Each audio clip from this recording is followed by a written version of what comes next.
Hey guys, my name is Sandy. I'm a homeschooling mom to two boys. They're going to be going into 9th grade and 11th grade next year. And this is our 8th year homeschooling, or it's going to be our 8th year homeschooling next year. This is my second child to go through the language arts in 9th grade. And this is what I've chosen for him to use next year. It's Language Lessons for a Living Education from Master Books. This is a brand new curriculum they just came out with a few months ago. He has actually used Language Lessons for a Living Education in the past. I believe it was for 4th or 5th grade. And he did enjoy school that year a lot. So I selected this. I think it's going to be a great year for him.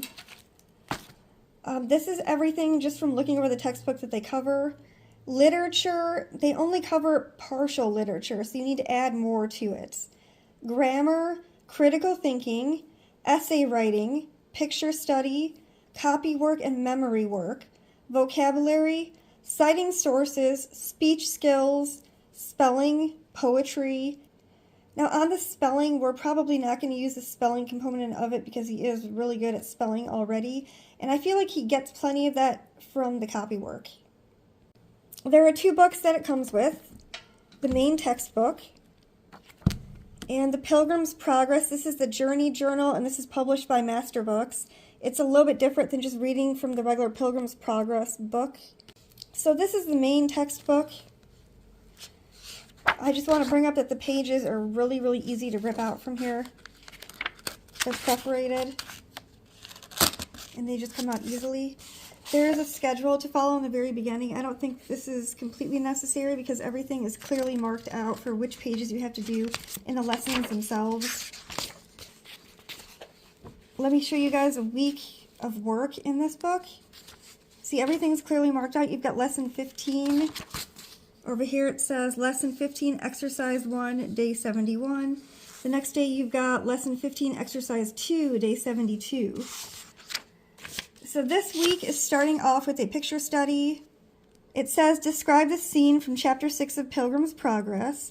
And it says use complete sentences. So this is a little bit of writing practice right here. There's a spot for them to write. My son mainly types up things. He doesn't like to handwrite a lot of stuff. So he'll probably type this up. And then usually day 1 you'll go into the vocabulary work, which the vocabulary is straight from the Pilgrims Progress story. And then over here there's activity for vocabulary. Write 1 to 2 paragraph story using all the vocabulary words. There's copy work. And over here it says to read chapter 17 of Pilgrim's Progress. Let me show you what that looks like in the book here of Pilgrim's Progress Journal.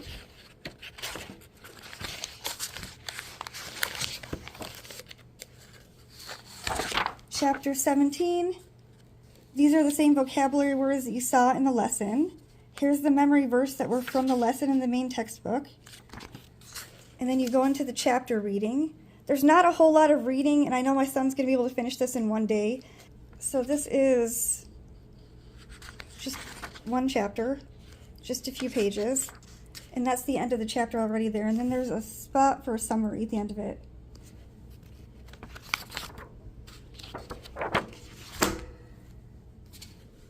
So that was just day 1 of lesson 15 or week 15. Day 2 goes into grammar and punctuation. This is infinitives for the lesson. It goes into a nice explanation about them, and then it has activities. And there's more writing here. It always says to write in complete sentences, which is more writing practice. There's more activities. And then the next day, lesson 15, exercise 3, day 73. It goes into citing sources.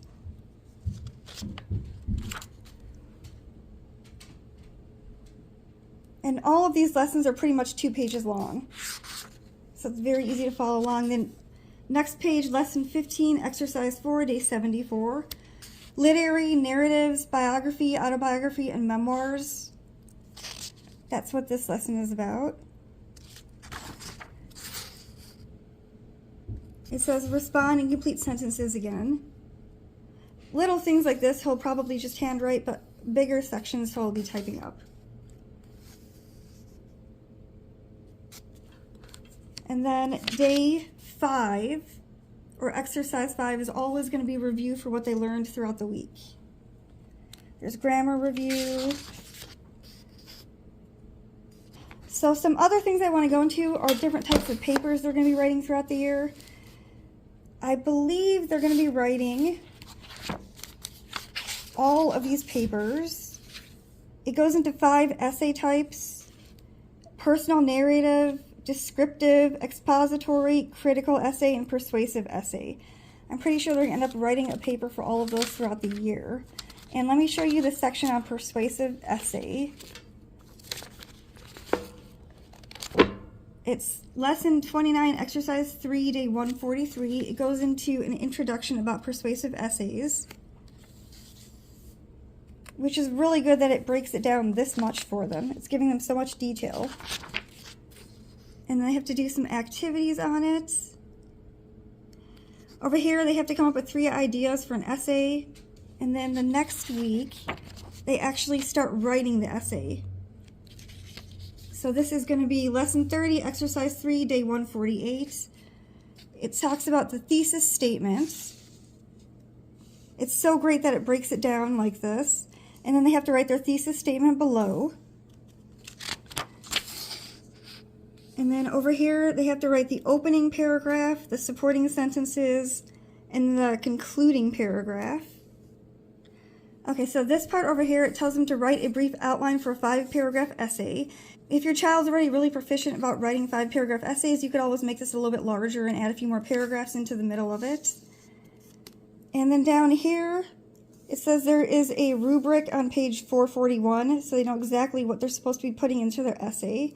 And it gives them about 1 week to finish this. And after that 1 week, so this is lesson 31, exercise 3, day 153. It's persuasive essay evaluation and final draft. So they would be going into the rubric, they would be fixing it up, and they would be doing their final draft at this point. It's really nice that it's giving him this many days to write out an essay so they can really think about what they're doing. When my older son had completed the easy peasy literature and composition, when he was in 9th grade, it moved a lot quicker. It didn't give him this many days to work on a paper. So there is a recommended reading list in the back. I'm not going to be using this. We're going to be pulling all of our literature from the guest hollow, which is one of the reasons I went with this program. I always had trouble juggling which literature to use, the one from the Easy Peasy or the one from the guest hollow. So this is just going to make it easier on me. In the back, here are the rubrics for all the papers they're going to be writing. This is for the personal narrative rubric. This is the descriptive. They've got one for expository. It's the critical rubric, and the persuasive rubric, and the oral presentation. So this is where the speech skills come in. All right, I'm going to go over the Pilgrims Progress Journey Journal right now.